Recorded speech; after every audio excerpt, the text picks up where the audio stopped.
quelques minutes, 2 petites minutes pour pouvoir vous positionner et vous asseoir, et nous allons chanter la doxologie.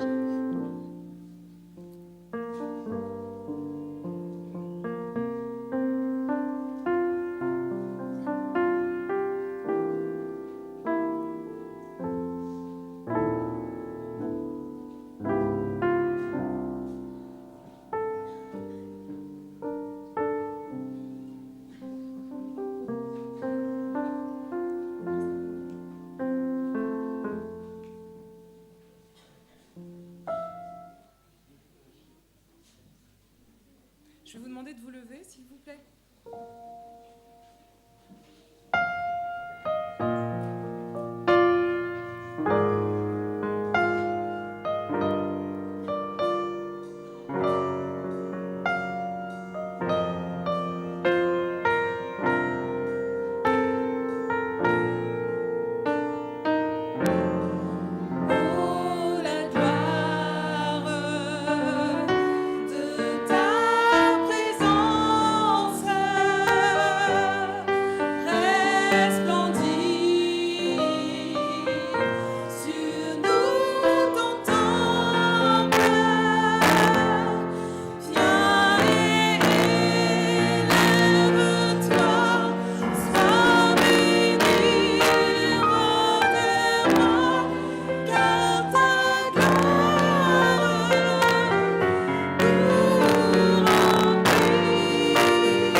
Seigneur notre Dieu, notre Père, humblement nous nous présentons devant ta face en ce moment encore, et humblement nous voulons inviter ta présence parmi nous. Père céleste, viens, bénis et sanctifie ton peuple en ce moment, et que le culte que nous t'apportons puisse être accepté en Christ Jésus. Amen.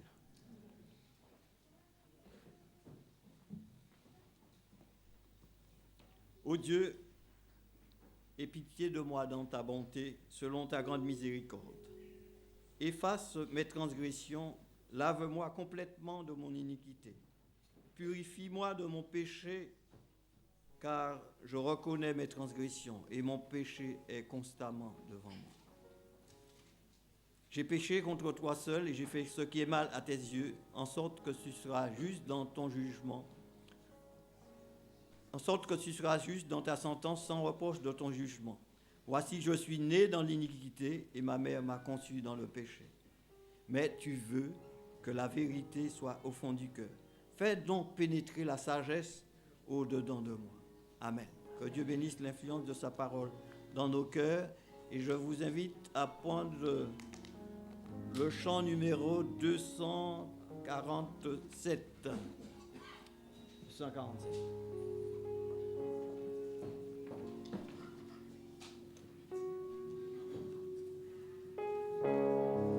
Nous chantons toutes les strophes.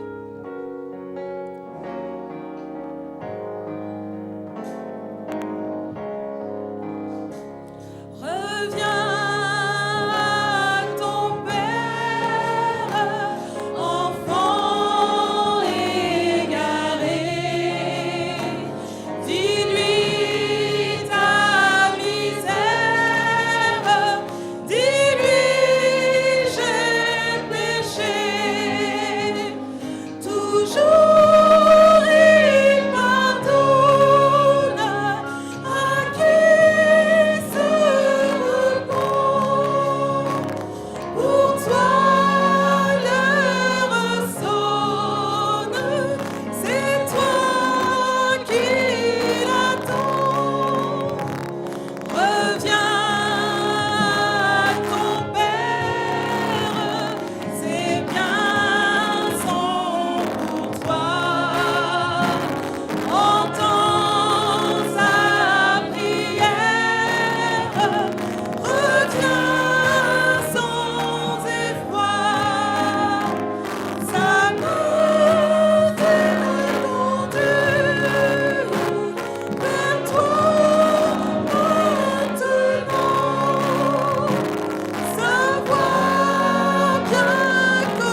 c'est le moment de nous prosterner devant l'Éternel. Et tous ceux qui le peuvent, nous mettrons à genoux pour la prière.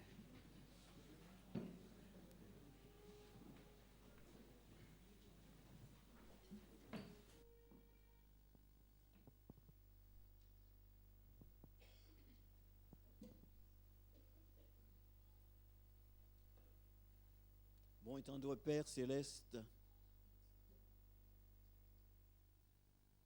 nous voulons te dire merci pour ce privilège qui est le nôtre d'être réunis dans cette maison, Seigneur, en ta présence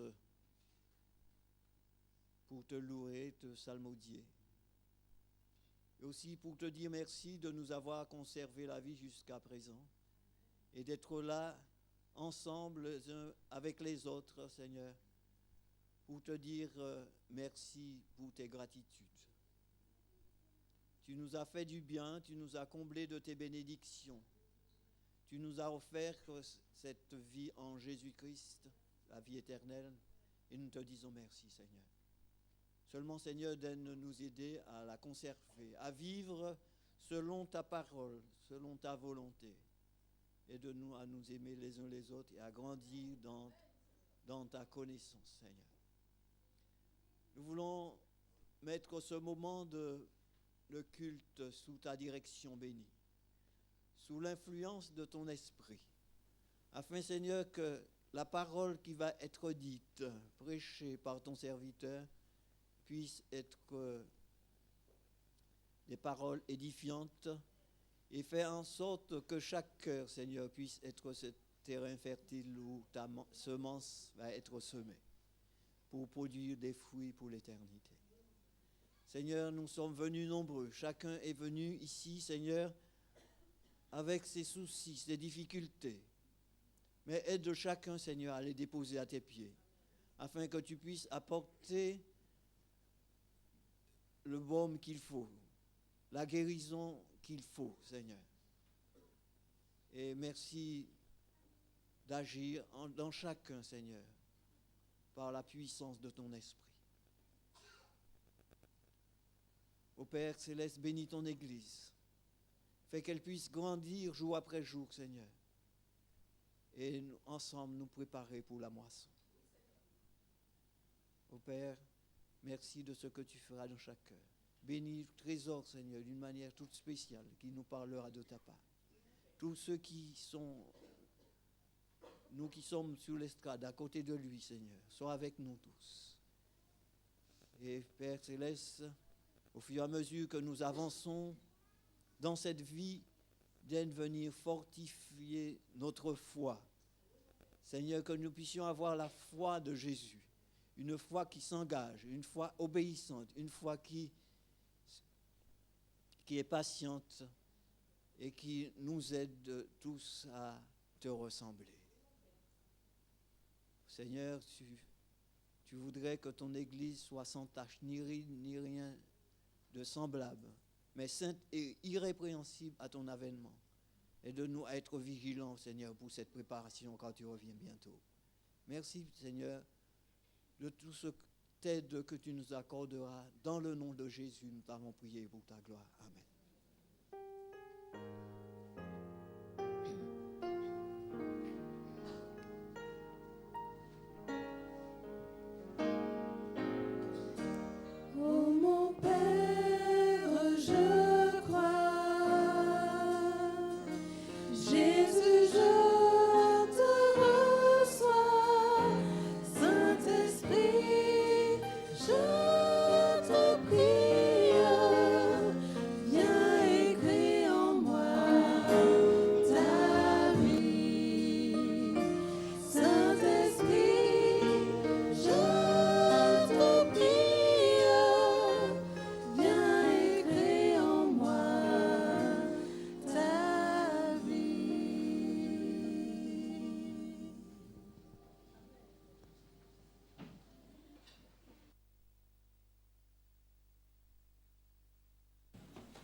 Vous allez bien ?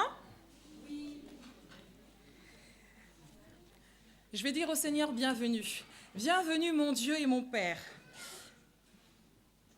Le moment de louange qu'on va partager avec vous va tourner, et même tout pratiquement aussi tout ce qui a été fait aujourd'hui, tourne autour de celui qui régit toute notre vie et pour lequel on a tout fait, c'est notre Dieu et notre Père. Quand on est fatigué, on recherche la paix. Quand on est triste, on recherche la tendresse. Quand on s'en sent seul, on recherche une présence.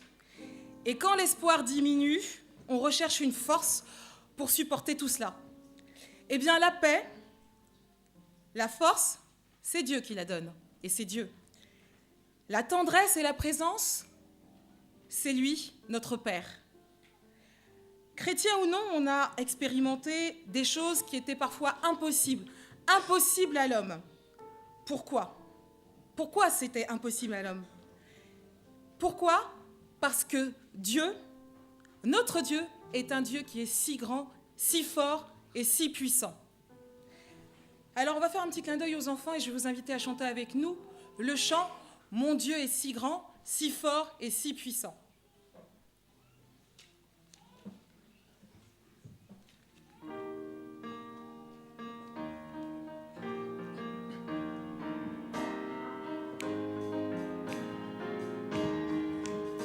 Mon Dieu est si grand, si fort et si puissant, rien n'est impossible à mon Dieu. Mon Dieu est si grand, si fort et si puissant, rien n'est impossible à mon Dieu. Les lacs sont à lui, les montagnes aussi, les cieux et la terre sont sa création. Mon Dieu est si grand, si fort et si puissant, rien n'est impossible à mon Dieu, c'est vrai. On le reprend ?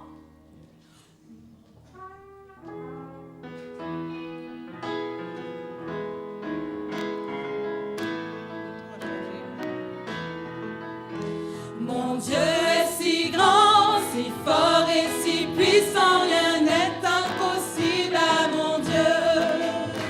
Mon Dieu est si grand, si fort et si puissant, rien n'est impossible à mon Dieu. Les lacs sont à lui, les montagnes aussi, les cieux et la terre sont sa création. Mon Dieu est si grand, si fort et si puissant, rien n'est impossible à mon Dieu, c'est vrai. Ah Père, Abba Père, je tente, et nous tentons tous souvent, de déposer cette fatigue, cette tristesse, cette solitude, ces mauvais sentiments. Pourquoi ? Pourquoi ? Parce que nous sommes venus louer Dieu. Je vous invite à chanter avec nous « Nous voici Seigneur pour louer ton nom ».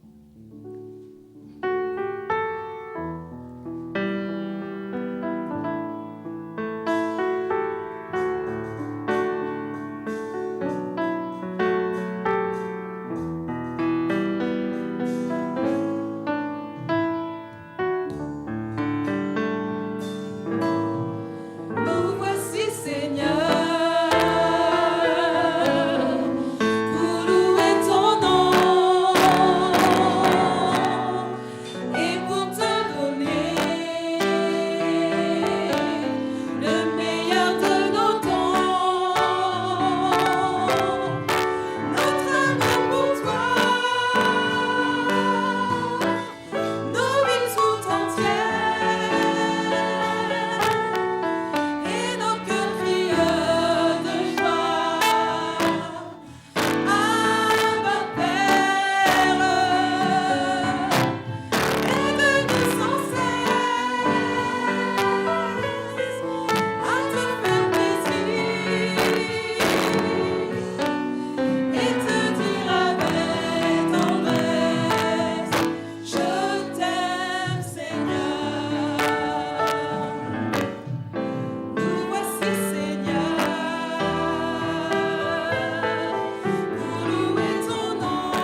Je suis venue le louer, nous sommes venus le louer, mais il faut un dialogue. Le chant est utile, mais la prière est vitale. Je vais vous laisser cette liberté de pouvoir tout de suite vous adresser à Dieu par une prière silencieuse de votre cœur, de cœur à cœur avec Jésus. Derrière moi, vous avez quelques mots qui s'affichent. Je vais vous demander ce que vous ressentez à l'instant ou ce que vous avez ressenti cette semaine et de traduire à travers les mots qui sont derrière moi, de les choisir pour pouvoir les adresser à Dieu. Donc je vais vous inviter à vous lever.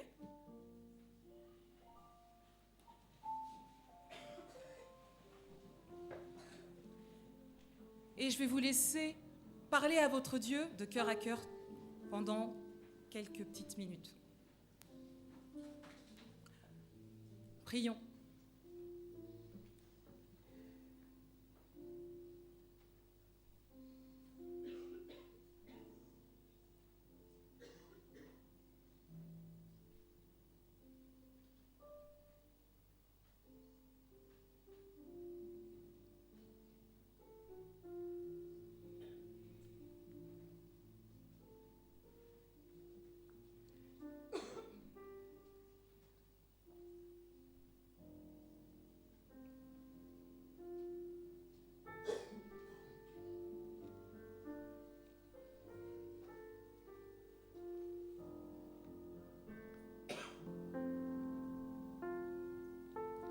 Dieu, mon Père, il m'est arrivé dans mes peines de ne plus me rappeler de la joie, de la victoire que tu as apportée lors de certaines épreuves. Ta présence a toujours été constante. Tu réponds à tous mes besoins selon ta grande sagesse. Merci mon Père. Je t'adore. Amen. Je vais vous inviter à chanter avec nous le chant « Père, je t'adore ».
Vous asseoir, merci.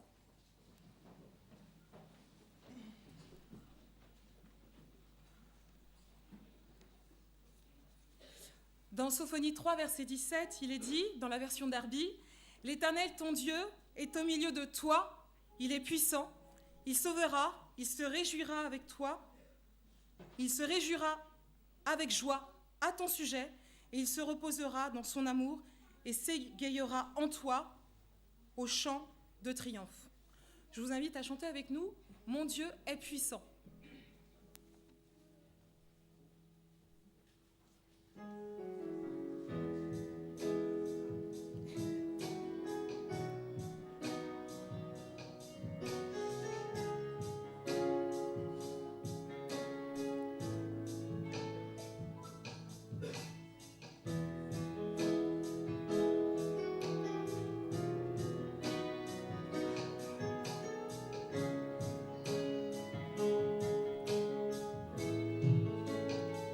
Mon Dieu est puissant, il déplace les montagnes, il me cache sous ses ailes, m'abrite sous son nom. Mon Dieu est puissant, c'est lui qui me guérit, lui qui me fortifie, il règne éternellement. Mon Dieu est puissant, il déplace les montagnes, il me cache sous ses ailes, m'abrite sous son nom. Mon Dieu est puissant, c'est lui qui me guérit, lui qui me fortifie, il règne éternellement. Mon Dieu est puissant, puissant, puissant, puissant. Mon Dieu est puissant, puissant, puissant, puissant. Mon Dieu est puissant, sauveur de l'univers, lui seul offre le salut, en lui je suis béni. Mon Dieu est puissant, il m'a tout pardonné, sa grâce m'a délivré, il m'a restauré. Chantez avec nous. Mon Dieu est puissant, sauveur de l'univers, lui seul offre le salut, en lui je suis béni. Mon Dieu est puissant, il m'a tout pardonné, sa grâce m'a délivré, il m'a restauré. Mon Dieu est puissant, puissant, puissant, puissant. Mon Dieu est puissant, puissant, puissant. Mon sauveur, mon Dieu est puissant. Dieu est puissant, sauveur de l'univers, lui seul offre le salut, en lui je suis béni. Mon Dieu est puissant. Bon sabbat, que Dieu vous garde.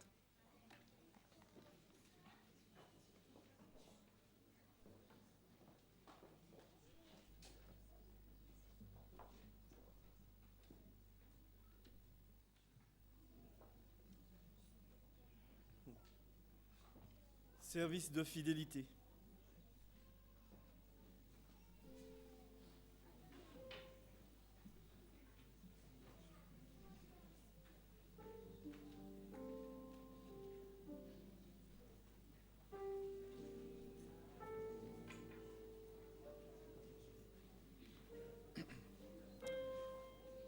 Jésus revient bientôt. C'est depuis des siècles le cri de ralliement des chrétiens. L'assurance du retour du Christ nous donne de l'espoir, nous procure joie et paix. Mais avant son retour, il y a encore du travail à faire. L'apôtre Jean a rapporté cette parole de Jésus qui disait « Pendant qu'il fait jour, nous devons accomplir les œuvres de celui qui m'a envoyé. La nuit s'approche où personne ne peut travailler. » Ellen White déclare « Nous approchons de la fin de l'histoire de cette terre et nous devons progresser. Nous devons faire progresser, les différentes branches de l'œuvre de Dieu en faisant preuve de beaucoup plus d'abnégation que ce n'a été le cas jusqu'ici. » Ça se trouve dans Évangéliser, page 564. Elle ajoute encore « Le travail que l'Église n'a pas réussi à faire en temps de paix et de prospérité, elle devra le faire en temps de crise, dans des circonstances austères, décourageantes. » Jésus revient. Que faisons-nous? Réjouissons-nous de sa seconde venue par nos offrandes aujourd'hui. Nous contribuons ainsi à l'achèvement de son œuvre et pourrons enfin rentrer à la maison. J'invite le diacre et la diaconesse à passer dans les rangs pour recueillir la dîme et les offrandes.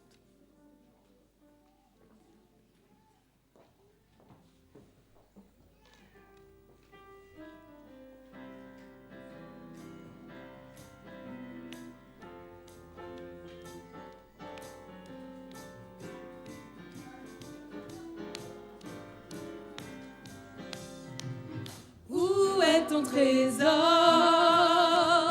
là sera ton cœur. Tu peux te tromper de placement. Ton avenir compte tout autant. Prends donc le temps d'y songer une heure. L'argent ne suffit pas pour nous rendre heureux. Il faut d'autres trésors pour combler nos vœux. Si tu n'as soif que d'or, prépare tes yeux. Tu apprendras un jour qu'on n'achète pas Dieu. Amassez-vous des trésors au ciel. C'est le grand conseil de l'Éternel. Écoutez-le, il est essentiel. C'est le destin le plus naturel. L'argent ne suffit pas pour nous rendre heureux. Il faut d'autres trésors pour combler nos vœux. Si tu n'as soif que d'or, prépare tes yeux. Tu apprendras un jour qu'on n'achète pas Dieu. L'argent ne suffit pas.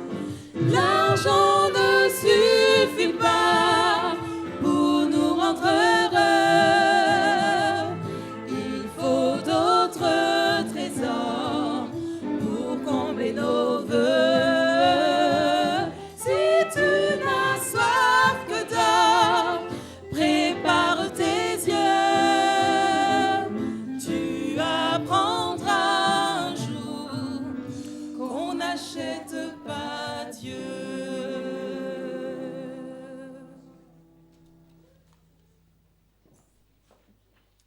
Prions ensemble. Oui, Seigneur, notre Dieu, notre Père, comme dit ce chant, il faut d'autres trésors. Ce matin, Seigneur, certes, nous t'avons apporté ce qui te revient, c'est-à-dire la dîme, nos offrandes, mais nous t'apportons ce que toi, tu nous demandes tous les jours. Nous t'apportons, Seigneur, nos cœurs. Veuille en ce matin, Seigneur, bénir chaque personne présente devant toi. Et au-delà même, Seigneur, ceux qui participent avec nous à ce culte, bénis aussi chaque cœur. Élève tout un chacun, Seigneur, vers toi et rends-nous joyeux pour toi, pour ta cause. Cette cause, Seigneur, c'est le travail dans le champ. Tu nous appelles, Seigneur, à prendre sur nous. Tu nous appelles à donner de notre temps, de notre argent, de notre personne, afin de faire rentrer, Seigneur, tes brebis encore à l'extérieur dans ta bergerie. Donne-nous, Seigneur, cette capacité dans nos vies, dans nos cœurs, dans nos esprits, dans notre argent, et que tout soit fait pour ta gloire en Christ Jésus. Amen.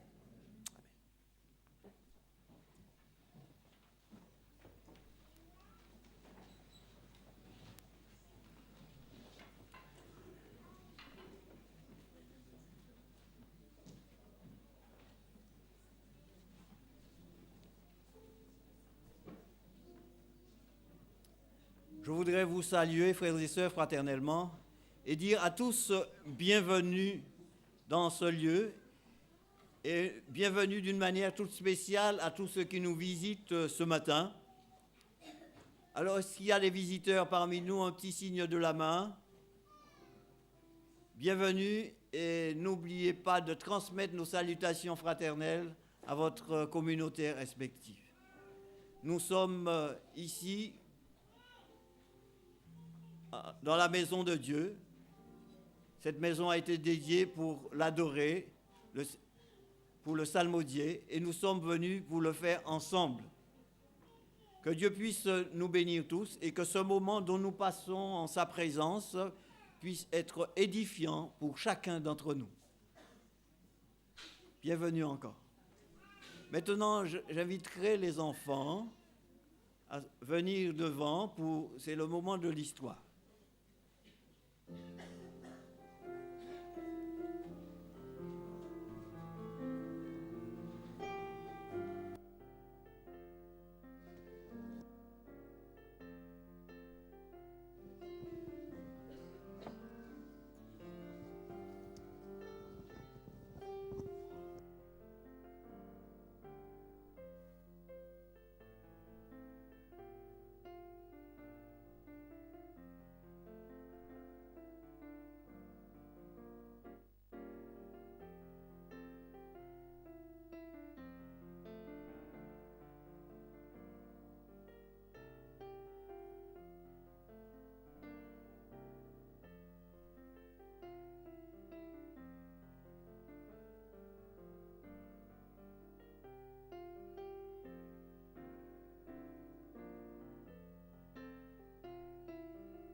Bonjour, chers enfants. Je constate qu'il y a aussi des grands enfants. C'est super. Aujourd'hui, je vais vous raconter l'histoire d'une petite fille qui s'appelle...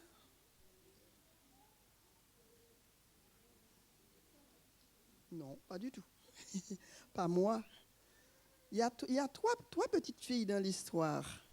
Une qui s'appelle Lila, Il me semble qu'il y a une Lila ici, non? Ah. L'autre qui s'appelle Tabitha. Et la troisième, Michel. Il n'y a pas de Michel. Voilà, c'est bien. Vous saurez pourquoi. Alors, ces enfants aimaient bien jouer. Mais Lila, elle avait tout le temps de bonnes idées pour jouer avec sa copine. Surtout quand la petite plutôt, Tabitha dormait. Alors, vous savez ce qu'elle faisait? Elle disait, nous allons jouer à la maman. Toi, tu as 12 enfants, Lila, et moi, Michel, j'ai 12 enfants. Et comme Tabitha dormait, Lila profitait aussi pour prendre ses jouets. Et comme il n'y avait pas assez de poupées, elle prenait un peu de tout et elle donnait des noms à ses jouets, disant que c'était leurs enfants. Il fallait trouver 14 jouets. Ça fait beaucoup, hein? Ça faisait combien? 12 et 12? Je dis des bêtises, vous ne me reprenez pas. C'est parce que vous n'écoutez pas. Ah, voilà. Alors, elle jouait. Et un autre jour, Michel est venu chercher Lila pour jouer. Là, ils se sont dit, non, aujourd'hui, nous n'allons pas jouer à la poupée, mais nous allons jouer dehors. Nous allons sauter à la corde, jouer à la marelle. Et à un certain moment, ils étaient fatigués, ils se sont dit, ben non, Michel qui dit, on veut aller dans ta chambre. Ben Lila qui dit, oui, elle part dans la chambre. Mais, vous savez, Lila, elle avait des lunettes pour lire, juste pour lire. Et qu'est-ce qu'elle fait? Déjà, juste avant, j'ai oublié, quand Michel l'a appelée, et là, qu'est-ce qu'elle a fait? Elle a balancé ses affaires par terre, ses lunettes, et elle est partie. Mais, vous savez, quand on joue, on oublie tout, n'est-ce pas? Et là, elles sont remontées dans la chambre. Qu'est-ce qui s'est passé? Elles ont joué un peu de tout. Et Lila, elle a oublié, elle a trébuché. Et hop, elle est montée sur... Je sais que c'est là. Okay. Elle est montée dessus et ça s'est cassé. Aïe, aïe, aïe. Mais Lila, elle était toute triste. Elle disait, qu'est-ce que je vais dire à maman? Qu'est-ce que je vais dire à maman? Lila. Michel dit, oh, j'ai une idée. Tu n'as qu'à dire que c'est Tabitha qui a cassé les lunettes. Oh, est-ce que c'est bien ça? Pas du tout. Mais Lila était toute triste, puisque Tabitha aussi, elle dormait. Elle ne pouvait pas casser les lunettes alors qu'elle dormait. Elle dit, ah, tu sais, tu la laisses dormir, et quand elle se réveillera, tu diras que c'est elle en se réveillant qui a cassé les lunettes. Oh, c'est pas beau, hein? C'est beau ça? Non, pas du tout. Elles sont restées là en train de jouer à la maîtresse et tout, mais Lila, elle était toute triste. Elle se disait, j'ai pas l'habitude de mentir. Qu'est-ce que je vais dire à mes parents? Je ne peux pas mentir sur ma petite sœur. Quelques minutes après, Tabitha qui arrive, Lila, qu'est-ce qu'elle a fait? Elle a tendu les bras pour prendre sa petite sœur dans ses bras. Michel qui lui fait, qu'est-ce que je t'ai dit? Lila, elle ne pouvait plus. Elle s'est levée. Elle est allée dans le couloir. Elle est allée voir sa maman. Et elle a dit toute la vérité à maman. Après, elle se sentait, comment? Légère, parce qu'elle avait dit la vérité. Chers enfants, qu'il est beau de dire la vérité. Ce n'est pas la peine de mentir. Il y a quelque chose qui ne va pas. On va dire, on dit la vérité. Et après, on se sent, on est légère. Maintenant, on va prier pour demander à Dieu de nous aider à dire la vérité. Nous allons prier avec.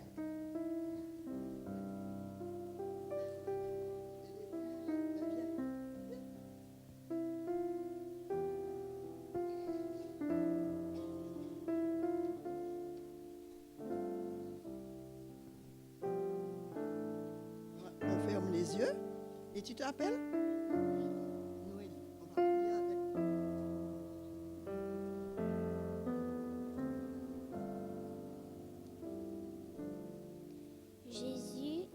dire toujours la vérité et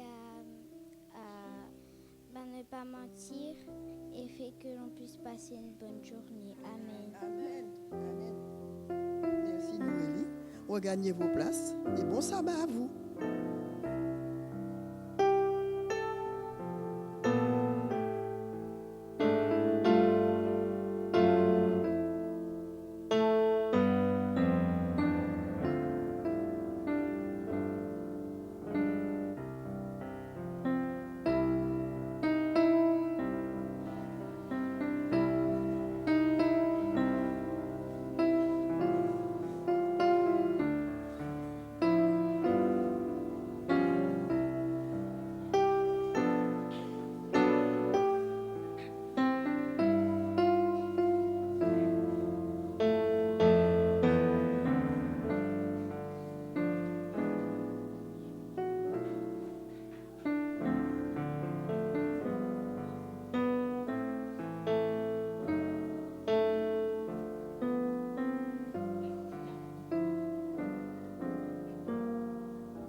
Bonjour frères et sœurs. Avec le temps, j'ai une voix qui n'est loin d'être celle qu'elle devrait être. Alors je vais faire de mon mieux pour lire la lecture de la parole. Je vous demanderai de vous tenir debout pour lire Ésaïe 6, versets 6 à 8. Ésaïe 6, versets 6 à 8.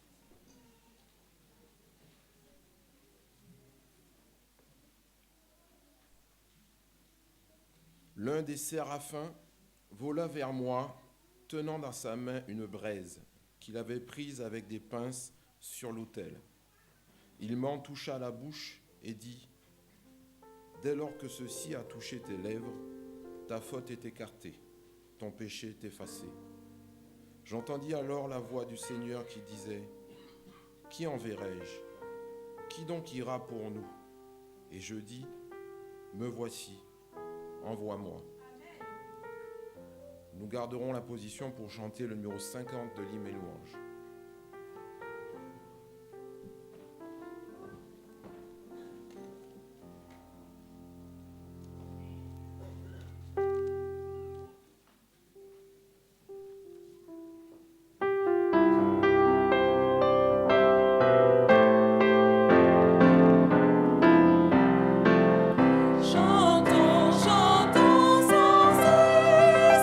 La bonté du Seigneur.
Bonjour, chers frères et sœurs en Christ.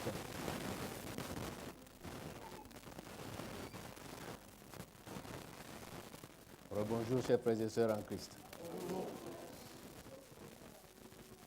Vous permettez que nous puissions incliner la tête, nous allons prier, s'il vous plaît.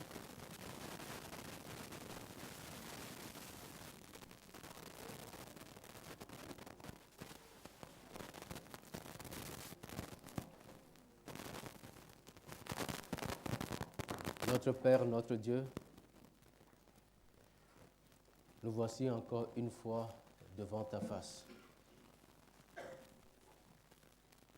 Et tel que nous sommes, nous venons. Nous voudrons remettre entre tes mains tout ce qui nous concerne en ce moment. Nos faits, nos gestes, nos propos. Nous voudrons remettre entre tes divines mains ce moment de culte. Et nous voudrons te supplier, ô bon Père, de faire en sorte que tout aille pour la gloire de ton nom. En Christ Jésus. Amen. Je voudrais remercier le frère Frankel qui nous a lu ce texte, Ésaïe chapitre 6, le verset 6 à 8.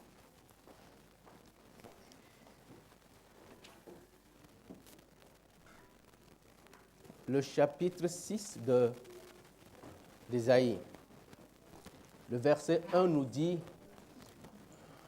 que la scène s'est passée à la mort du roi Osias.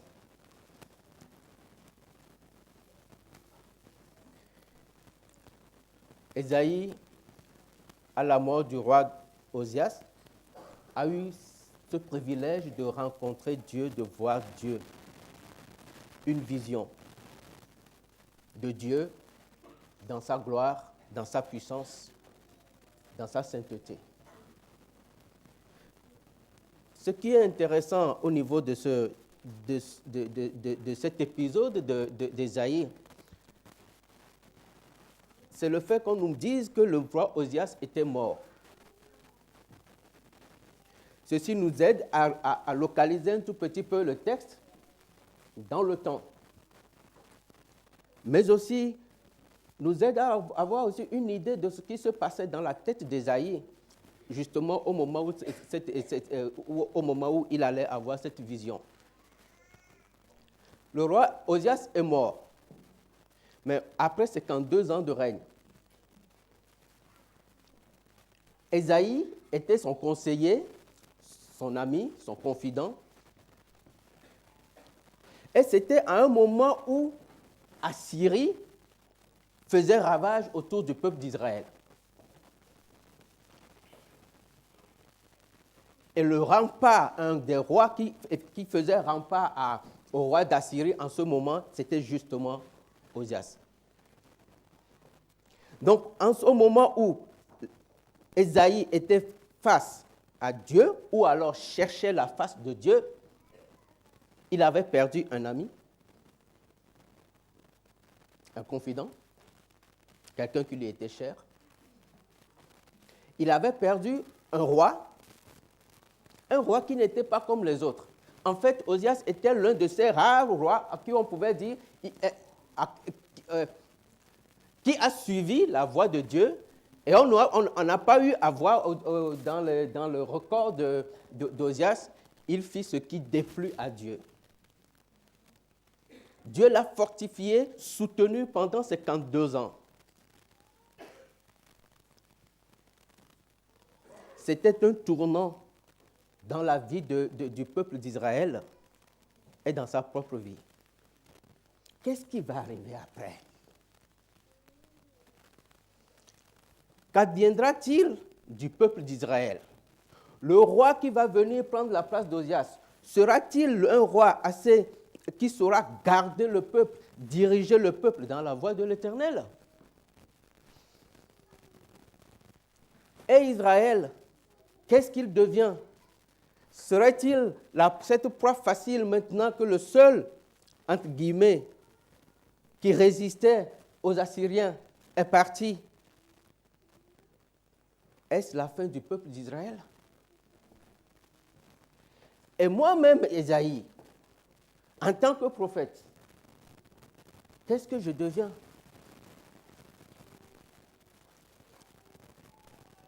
Toutes ces idées, toutes ces questions, certainement se bousculaient dans la tête d'Ésaïe quand il s'est rendu au temple pour prier.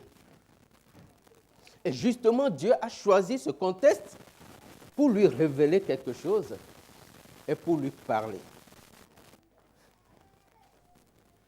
Il est bon, notre Dieu. Dieu sait choisir ses mots, Dieu sait choisir ses circonstances, Dieu choisit exactement ce qu'il nous faut pour répondre à nos questions. Nous sommes dans un contexte de domination, de politique et de roi qui va régner. Dieu va se montrer à Ésaïe comme le roi des rois. Nous sommes ensemble, chers amis. Ésaïe va voir Dieu dans toute sa splendeur. Et si vous permettez, on va lire ce que lui-même a raconté. Ésaïe chapitre 6, vous permettez, dit, je vis le Seigneur assis sur un, lisez avec moi s'il vous plaît, sur un trône, comment? Très élevé. Et les pans de sa robe remplissaient le temple. Des séraphins se tenaient au-dessus de lui. Ils avaient chacun 6 ailes, 2 dont ils se couvraient la face, 2 dont ils se couvraient les pieds et 2 dont ils se servaient pour voler. Et ils criaient l'un à l'autre et disaient « Saint, Saint, Saint est l'Éternel des armées, et toute la terre est pleine de sa gloire. »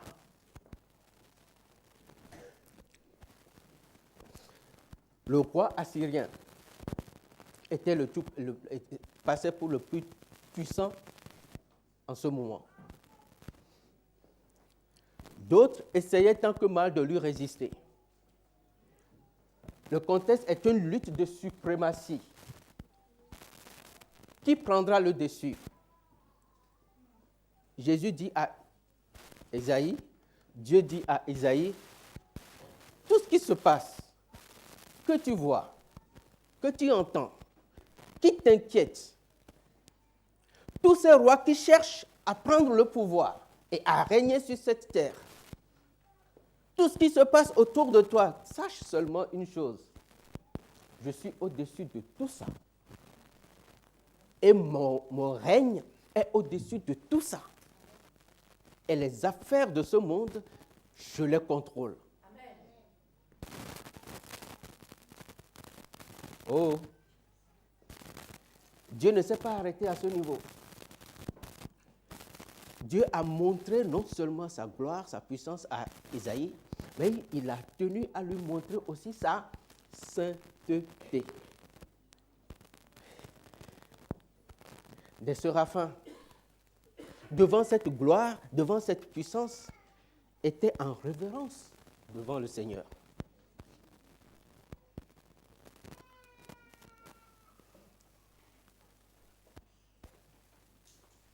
Quand Ésaïe a vu cette démonstration de force, le 14 juillet, ici en France, les jours des indépendances dans d'autres pays, il y a souvent un défilé qui se fait, c'est ça, non? Où on sort là et tout ce qu'on a, on fait une démonstration de sa puissance et en même temps on fait son marketing pour voir qui va acheter ce que j'ai.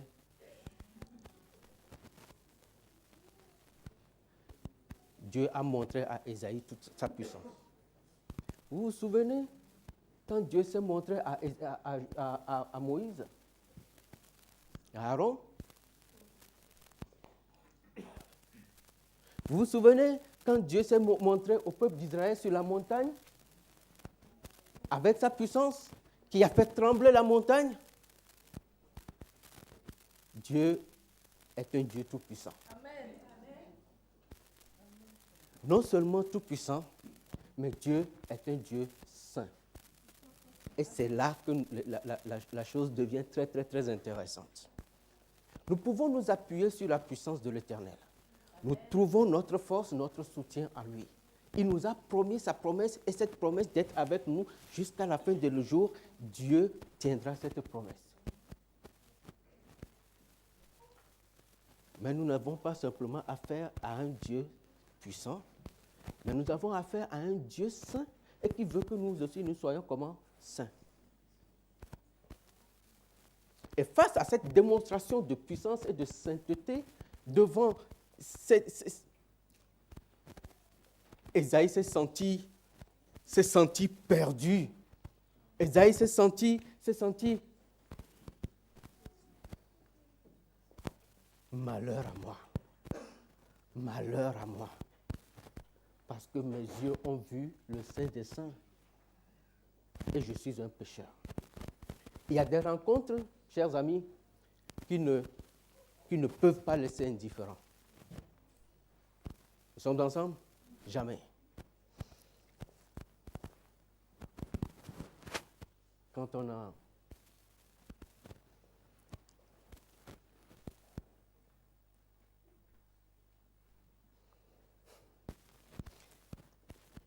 la première fois qu'on rencontre sa bien-aimée, on ne l'oublie jamais. Vrai ou faux? On ne l'oublie pas.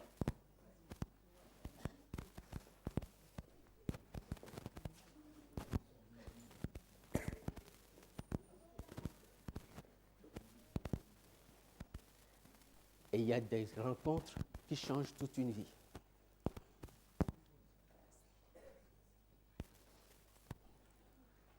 On ne pourra jamais oublier le jour où on s'est donné à Christ. On n'oublie pas ça non plus. Ésaïe ne peut pas oublier ce jour-là. Parce que quelque chose s'est passé en lui, quelque chose qui a changé sa vie, quelque chose qui a changé sa vision des choses, quelque chose qui lui a donné la force, la confiance en lui-même, quelque chose qui l'a préparé pour la mort, mourir pour celui qu'il a vu ce jour-là. Mais avant, il s'est senti perdu. Très intéressant, mes amis. Très intéressant. Se sentir perdu devant la sainteté de l'Éternel.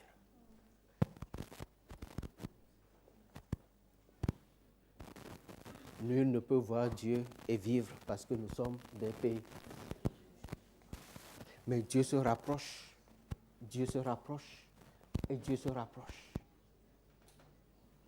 Dans son désarroi, alors qu'il confessait qu'il n'était pas digne d'être en sa présence en ce moment, quelque chose s'est passé. On a envoyé un séraphin avec un couteau qui a tranché la gorge d'Ésaïe parce qu'il n'était pas digne d'être là. C'est ça? Oh, chers amis, Dieu a envoyé le séraphin avec un long couteau et il a décapité Ésaïe parce que Ésaïe était impropre et ne devait pas être en sa présence. C'est ça? Non. Le séraphin a décollé. Il a pris là le charbon. Il s'est présenté à Ésaïe, a brûlé ses lèvres de ce charbon-là. Et cette parole est sortie comme un poème, peut-être, comme un doux chant dans les oreilles d'Ésaïe. Tes péchés te sont pardonnés, si vous voulez, je le résume. Maintenant que ce charbon a brûlé tes lèvres, tes péchés ne sont plus. Amen. Lève-toi. il s'est levé. Et après cette rencontre, Ésaïe était prêt pour être missionné par le Dieu Tout-Puissant. Vous savez quoi? Mon problème, notre problème aujourd'hui, c'est que nous n'avons pas une idée, et la vraie idée de la sainteté de notre Dieu. Nous aimons nous appuyer sur sa puissance. Nous l'appelons au secours tous les jours, tout le temps. Je ne dis pas que Dieu est fatigué de nous entendre l'appeler. Non. Mais Dieu voudrait que nous allions au-delà. Au-delà de cette force qu'il a, il voudrait que nous puissions aussi voir sa capacité de nous rendre saints. Et pour cela, Dieu demande quelque chose de nous très important. C'est la base. Sans cela, rien ne peut se faire. Chers amis, sans cela, le charbon ardent ne viendrait même pas. Reconnaître que tu as péché. Reconnaître que tu es pécheur. Mamie Soso, merci beaucoup. Parce qu'il faut souvent être vrai, pas seulement en disant les choses aux autres, mais être vrai avec soi-même. On raconte l'histoire ça s'est passé dans un village. 2 frères, des bandits, des vrais bandits, des bandits de grand chemin, qui terrorisaient les villageois. Ça raflait, ça tuait, ça volait, ça faisait tout ce que ça pouvait faire. Et le village était terrorisé. Un jour, l'un de ses frères est tombé là, raide, mort. Et le petit frère qui est resté est allé voir le pasteur du village. Elle lui dit, je te donne $50,000 pour faire le funérail de mon frère. Mais tu devras dire qu'il est saint.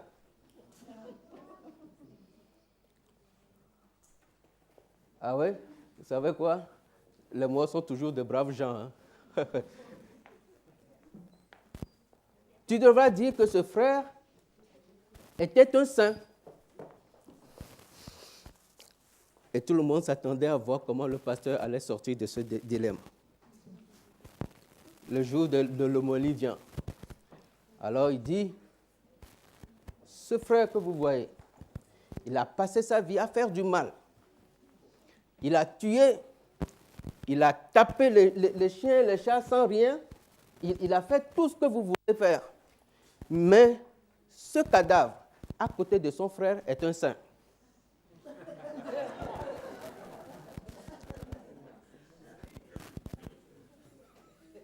Vous savez ce qui nous arrive très souvent?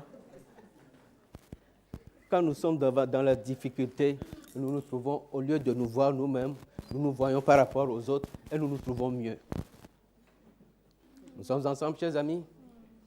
Dieu veut que le regard se tourne non seulement vers autrui, mais surtout vers moi-même. Parce que les péchés, ce ne sont pas les autres qui le commettent à ma place, mais c'est moi qui les fais. Ce ne sont pas les autres qui vont en rendre compte à ma place, mais c'est moi qui vais en rendre compte. Et quand je me vois dans le miroir de l'autre, je me trouve mieux. Dieu dit, regarde dans mon miroir, regarde ma sainteté et ma gloire. Alors compare-toi à ça. Alors tu pourrais maintenant te cacher. Et moi, je viendrai te chercher dans ton noir et te mettre là où tu devrais être. Parce que je t'aurai touché avec un charbon ardent et tes péchés seront effacés. Mes chers amis, si mon miroir aujourd'hui, c'est le frère,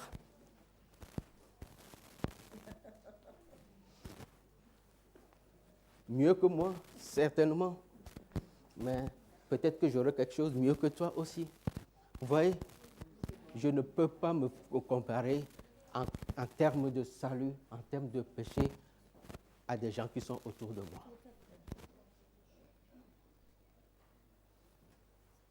Et quand je me rance vers l'Éternel, qui envoie ce séraphin vers moi, qui me dit, tes péchés te sont pardonnés. enlevé. Viens, tu es prêt, je vais te missionner. Tu pourras y aller. Pardonner, racheter, nous nous retrouvons en pleine adoration, chers amis. Les séraphins adoraient le Dieu saint. Ils chantaient « Saint, Saint est l'Éternel notre Dieu ». Ils étaient ensemble, ils chantaient. Oh, l'adoration. Parlons-en.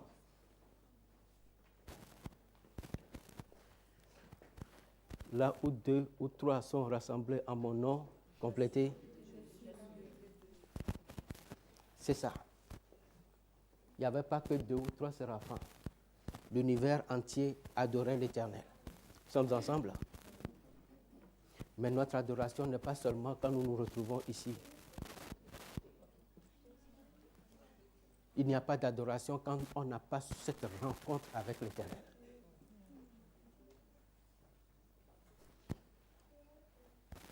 Certainement dans leur chant Saint, Saint, Saint, et dans leur adoration Saint, Saint, Saint, c'était une adoration peut-être chantée, comme nous le chantons ici.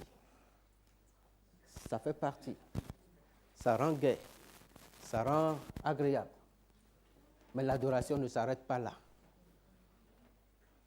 Chers amis, tout ce qui est service, qui rentre dans l'adoration, où il n'y a pas cette rencontre avec le Seigneur, il n'y a pas d'adoration. Nous sommes ensemble, chers amis? Non, je me reprends, si vous permettez. Tout ce que nous pouvons faire, tout ce que nous pouvons rendre comme service dans la maison de l'Éternel, dans le cadre de l'adoration, et qu'il n'y a pas ce contact, cette rencontre qui change les choses dans ma vie, cette adoration, elle est vaine. Elle est void, elle est vide. Elle est vide, cette adoration. Remarquez quelque chose. Le séraphin, quand il est sorti, il a pris le charbon et le charbon a atterri sur les lèvres d'Ésaïe.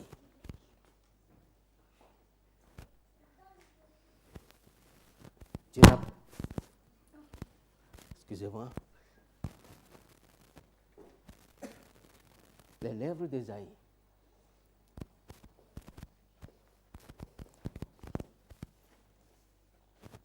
C'est dans l'abondance du cœur que... Merci beaucoup.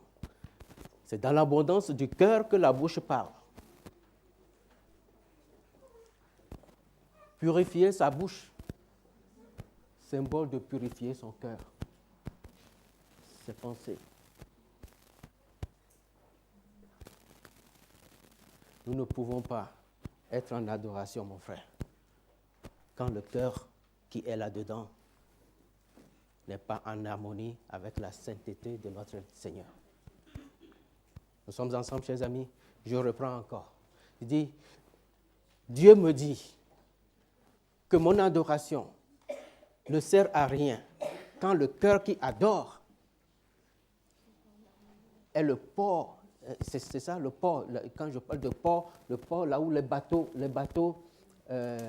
accostent et sont gardés.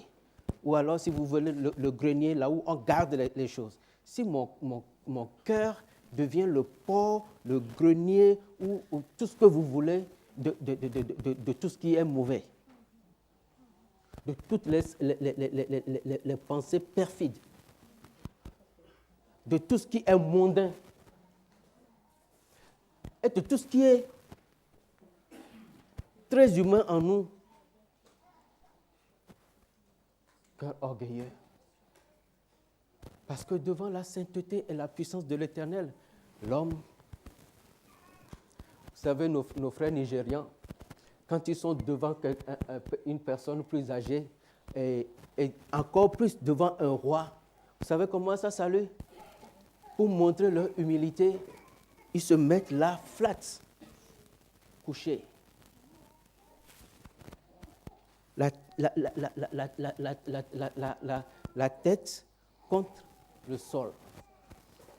Et le vieux, qui passe prend le plaisir de lui dire, mon enfant, lève-toi. C'est leur façon à eux de se montrer humble devant un être humain. Un être humain. Un être humain. Dieu dit, le cœur qui se dresse devant ma sainteté et ma gloire et qui tient est un corps insensé. Nous sommes ensemble, chers amis? Est un cœur insensé. Alors Dieu demande tout simplement que pour que le charbon ardent puisse venir toucher mes lèvres et changer mon existence, ma vie, il faudra que je puisse, comme Ésaïe, reconnaître je suis un pécheur. Je suis un pécheur. Et c'est ce que nous sommes. C'est ce que je suis en tout cas. Mais un pécheur pardonné. Et c'est ça la différence. Alors quand ce miracle se fait, qu'est-ce qui se passe? Ésaïe est devenu un des plus grands prophètes au service de l'Éternel. Vous savez comment il est mort? Justement ce qu'il craignait. Justement ce qu'il craignait. Quel est le roi qui pouvait passer après? Il a péri entre les mains de Manassé. Il fut même l'un des tout premiers à partir. Quand un roi insensé est venu et qui ne voulait plus entendre de Dieu, il fut l'un des premiers à partir. Chers amis, mais cela n'a pas empêché notre frère, notre grand frère, comme vous voulez, Ésaïe, d'avancer dans le Seigneur jusqu'à la fin de ses jours. Voilà ce que la rencontre avec Dieu fait dans notre vie. Il nous donne la puissance, il nous donne la détermination et il nous donne la volonté d'y aller. Vous savez quoi? Même quand nous sommes inquiets, même si nous nous posons des questions sur plein de choses, mes amis, mes frères, nous n'aurons pas d'autre réponse que ce que nous connaissons de nous-mêmes aujourd'hui. Dieu ne nous donne, nous n'avons pas d'autre chose. Dieu ne nous donnera pas la réponse de ce qui va m'arriver demain. Ce que je sais de moi aujourd'hui, c'est tout ce que je sais. Mais une seule chose Dieu fait pour que nous puissions rester sereins, c'est de nous montrer qu'il est là. Et de nous donner cette confiance qu'il est là. Je suis là. Ésaïe, regarde-moi, je suis là. Les Assyriens, ils sont là, mais je suis là aussi.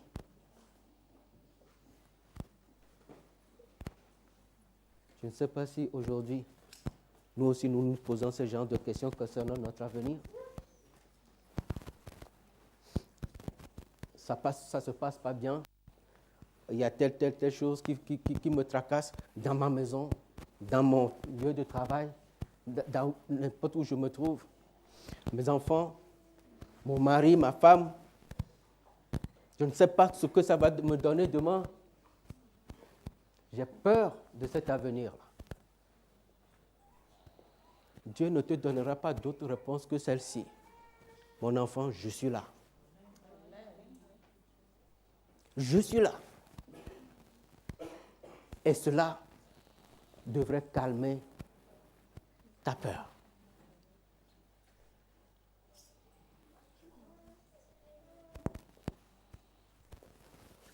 On parle de changement. Permettez que je vous raconte cette histoire. John Newton, si j'ai bonne mémoire, l'auteur de Amazing Grace.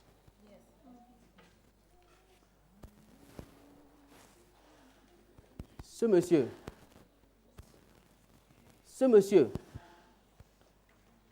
a eu le privilège de rencontrer Dieu dans sa vie à un moment.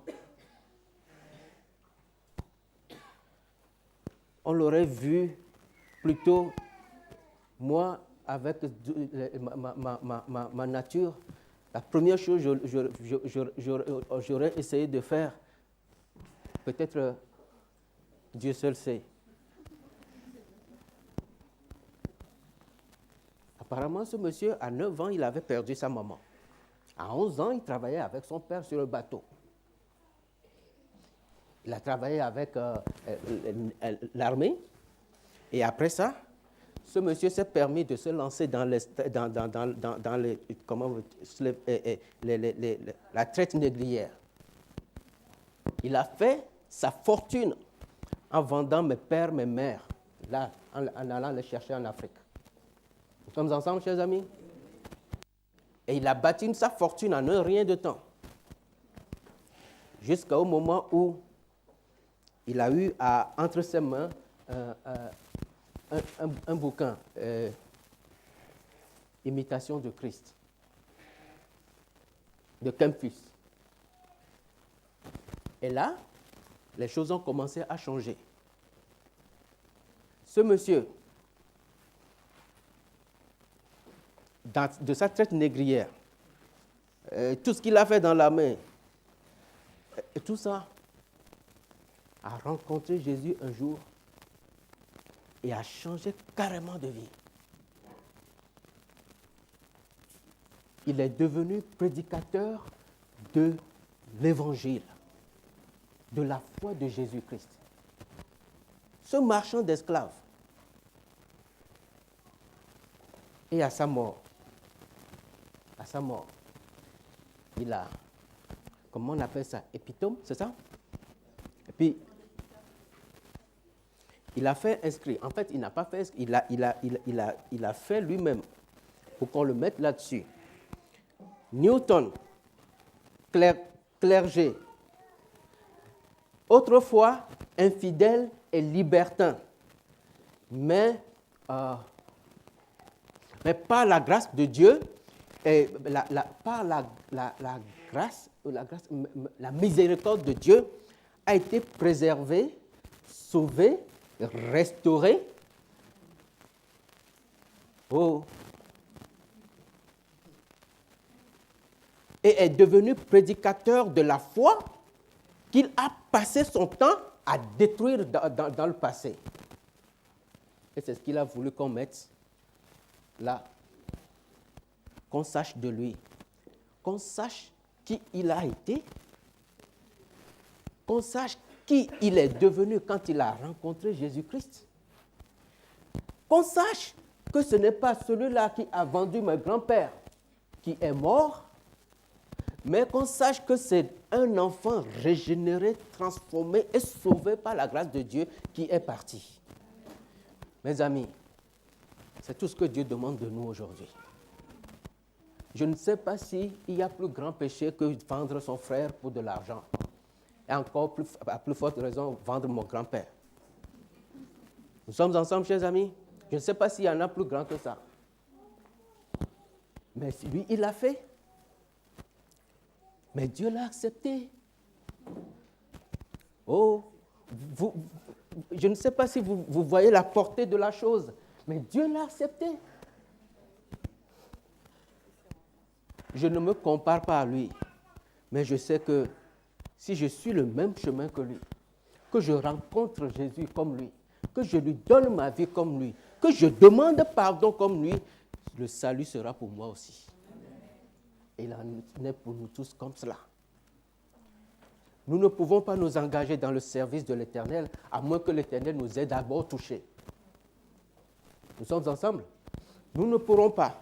Et nous ne pouvons pas chanter, nous ne pouvons pas danser, nous ne pouvons pas prêcher, nous ne pouvons rien faire qui soit vrai devant l'Éternel, à moins que l'Éternel nous ait d'abord touchés. La prédication, elle est vaine si Dieu n'y est pas. Si la rencontre n'y est pas. Les chants, ils sont vains si Dieu n'y est pas. Si le cœur n'y est pas. Si l'esprit d'adoration, de révérence n'y est pas. Et en plus, si cet élan de reconnaissance dans cette adoration n'y est pas. Maintenant, la question reste. Qu'est-ce que je voudrais être, moi? Nous sommes ensemble, chers amis? Non. Qu'est-ce que moi je voudrais être? Comment voudrais-je servir mon Seigneur? Et dans quel état voudrais-je le faire? À ma manière? Non. Parce que la voix de l'Éternel n'est pas ma voix. avec mes péchés? Non. Dieu est trop saint pour que je puisse m'approcher de lui avec cette saleté. Qu'est-ce que je vise?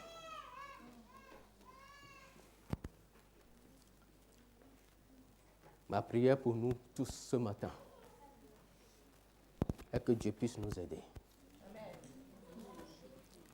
Que Dieu puisse nous aider tous à avoir en nous cette conviction de sa présence. Il est toujours là. Il est éternel. Et il sera toujours là. Nous pouvons nous appuyer sur lui. C'est certain. Que nous puissions toujours avoir en nous cette idée de la sainteté de l'Éternel. Et que ce soit Jésus-Christ qui soit notre miroir et non le frère ou la sœur à côté. Que Dieu me permette de me voir toujours par rapport à lui et que je sente toujours ce besoin d'être purifié et que je sente toujours le besoin d'être en sa présence pour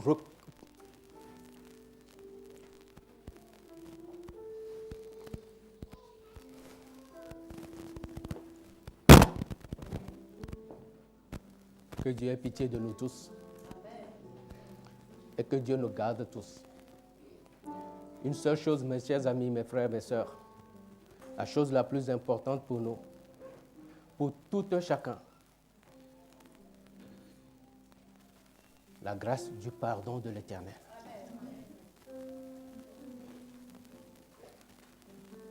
Ce n'est que là que nous trouverons la force pour faire quoi que ce soit pour la gloire de l'Éternel.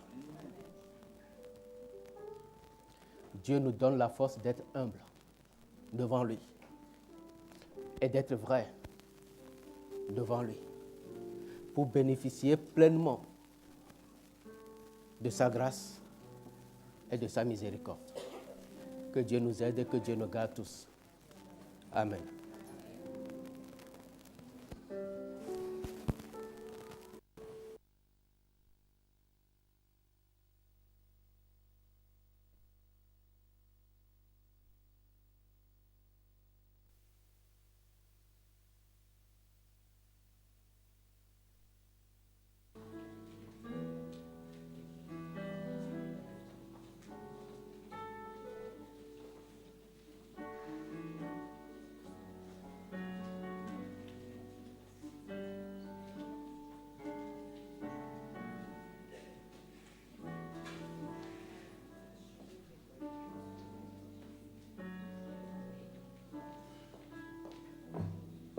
Levons-nous et chantons le hymne et louange 90. Tu m'as lavé de mon péché.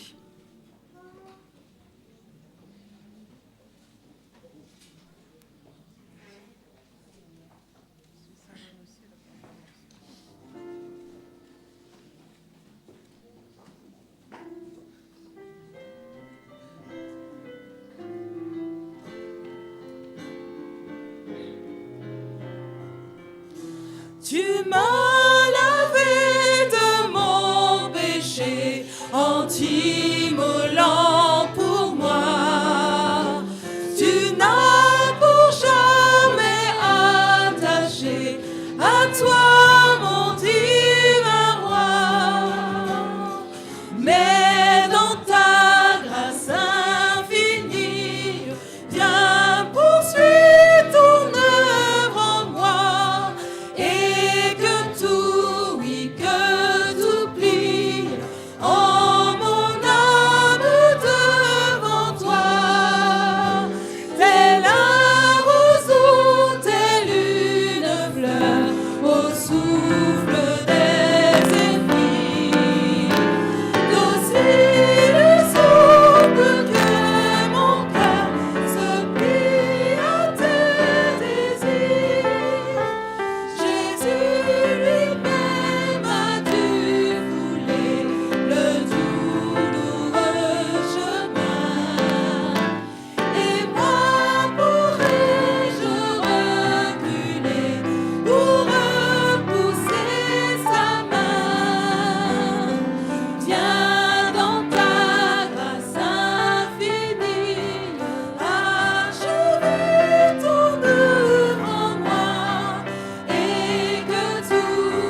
Notre Père, notre Dieu,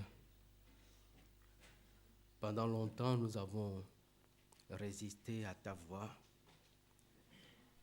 Pendant longtemps, Seigneur, nous avons peut-être refusé de nous engager dans cette voie de sainteté, de vérité, de sincérité.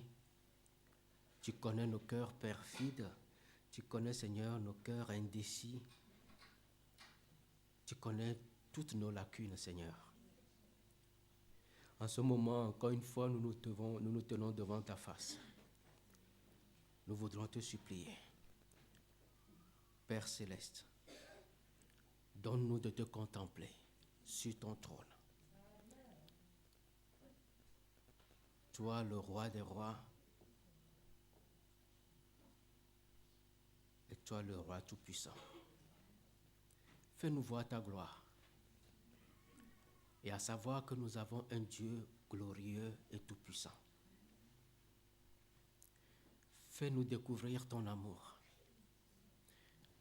Fais-nous découvrir ta sainteté.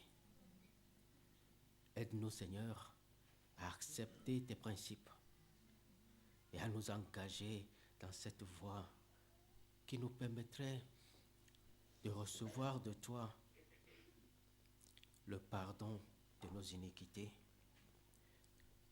et d'être remodelés à ton image, Seigneur.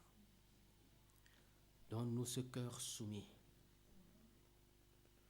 Donne-nous, Seigneur, ce cœur humble. Et que dans notre humilité, nous puissions trouver la force en toi. Père céleste, cette assemblée que nous constituons devant ta face te réclame comme Dieu, Seigneur et Sauveur. Puisses-tu l'être pour chacun de nous et nous donner cette espérance, cette assurance que tu es toujours là, que tu seras toujours là. Sanctifie nos lèvres, sanctifie tout ce qui est en nous, pour que le service que nous pourrons te rendre puisse être à la gloire de ton nom. Merci de nous avoir bénis encore ce matin. Et merci d'avoir écouté nos prières, nos supplications. En Christ Jésus, nous avons prié. Amen.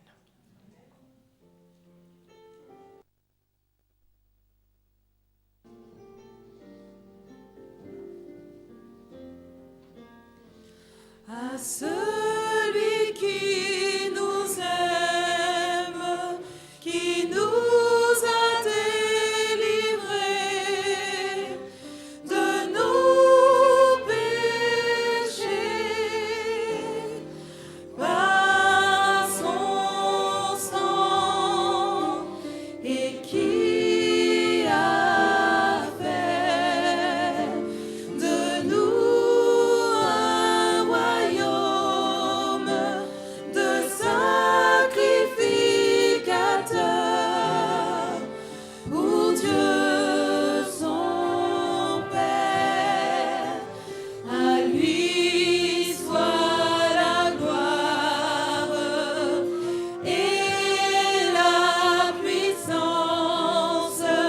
À lui soit la gloire et la puissance au siècle des siècles.